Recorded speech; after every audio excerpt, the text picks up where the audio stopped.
Poverty in America. A bad public perception of poverty. And finally talking about poverty, saying the P word, not just income inequality. Poverty, extreme poverty and suffering from hunger. We have 47 million people in this country living in poverty. 16% of this population now live in poverty. I'm able to get 50 million Americans out of poverty. I would create incentives for people to work.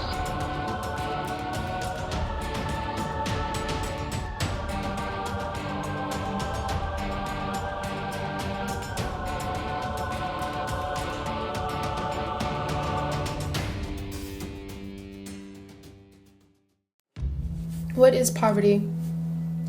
The denotation is the state of being poor, scarce, without abundance or access, unfortunate, and deficient. Poverty exists in America because a wealthy few concentrate all of their wealth due to competitive capitalism, which breeds unfair opportunities and circumstances. We're a capitalist system where some people make more money than God, and some people don't make enough to live. And we've decided that that's okay. Federal minimum wage is $7.25. You can't live on that.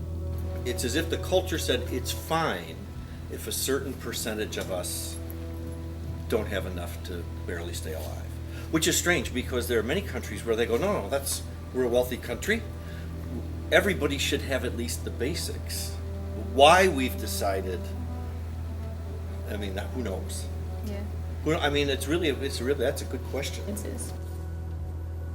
Presidents like Franklin D. Roosevelt had reform, relief, and recovery programs in his New Deal to aid the nation out of the Great Depression, but did not continue. Lyndon B. Johnson declared a war on poverty in the 1960s that failed because it had to compete with defense spending during the Vietnam War. Poverty most recently stems from 1970s and 80s Reaganomics, or the trickle-down theory that gives tax breaks to the rich, and based off of their spending, would find its way to everyone else. What you call a trickle-down effect, right? And so our organization, which is Step Up on Second, believes in the housing first model, right? Which is, you house people first, you get them housing, and then with that, then they can receive mental health services and work on those issues, right? Then they can go to school and work on those issues, then they can get a job. Right, that makes sense. It's funny, when I started teaching the class when did I start? 04 or 05 here. I said, can you believe 1 in 7 Americans live in poverty? And at the time I thought, that's not right. And then as the years have gone by, I've had to change. It's now 1 in 6 Americans live in poverty. And when it comes to kids, it's 1 in 4. And when it comes to minority kids, it's 1 in 3. And so if you think, wait a minute, African American population, Latino population, 1/3 of those kids don't have the basics. And we're actually number 2 in the world in terms of child poverty. Romania is number 1, we're number 2. And so it's like a crazy statistic, isn't it? Because you have at the same time, like Mitt Romney running for president, his income was $57,000 a day, right? Warren Buffett, this has got to be a misprint. I've got him down for $37 million a day. Michael Bloomberg, former mayor of New York, if he spent $10,000 a day, it'd take him 8,500 years to spend all his money. So it's plenty of money, right? But we've just decided it's okay for some guys to have more than God and some people to struggle. And it doesn't really surprise me. I feel like that's just because a lot of people who are non-minorities get way more benefits than people who are minorities. It's something that's always been shown in all of history.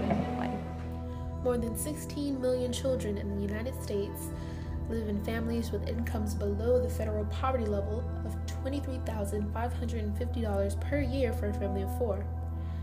Families need an income of twice that to cover basic expenses. Poverty directly is the single greatest threat to a child's well-being due to its impact on mental health, social, emotional, behavioral, and educational skills.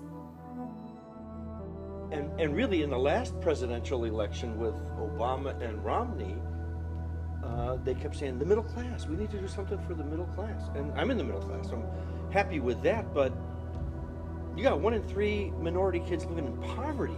Is anybody going to address poverty? It's not been an issue that's been in front of the voters, and it'd be interesting to see. We got a presidential election. If either Clinton or Trump will, unless Bernie Sanders can win, will address poverty. Well, I mean, we're starting to. I mean, Sanders has said $15 an hour, and Clinton went, well, $12 an hour. But so they're starting to address it, but I don't think it's a big issue just yet. A couple of long and short-term solutions could be to have universal health care that's not private and for-profit, and universal education to provide equal opportunity and some sort of stability early on in life. Fair, progressive income taxes on the rich would lead to more money for public social services like school, recreation, parks, etc. Many young adults make a living from minimum wage jobs, and about a third of those people are parents. By increasing living minimum wage, paid for by higher sales tax, workers may be more motivated and inclined to do good work for loyal employers. This way, spending will increase, which will improve the economy, 70% of which is dependent on consumer spending. Just, talking to the people that you know, maybe making it more known in school, that, you want to help your own community, right? Yeah. So it's very powerful when a young person helps another young person, right? Yeah. So, I think just getting the word out, I think, people have their own communities, whether it be church or whether you have after-school groups, if people want to fundraise and support, their local places. There's always ways that you can volunteer. You can volunteer your time, you can volunteer money, you could volunteer, donations, right? Mm-hmm. Have garage sales. There's all different kinds of ways. I think just getting the word out, though, is big. And each school has a backpack club. And what that is poor kids get a backpack on Friday afternoon and go home, and there's food in it because they're used to getting breakfast and lunch at school, and there's not enough food at home. And so one thing that students can do, especially like if they need service learning credit and stuff like that, ours is to participate in that backpack club program, either getting the food or putting the food in the backpacks or helping however you can. It was really eye-opening for me how many kids have food, what we call food insecurity, poverty. Yeah, all of us have to do something on that.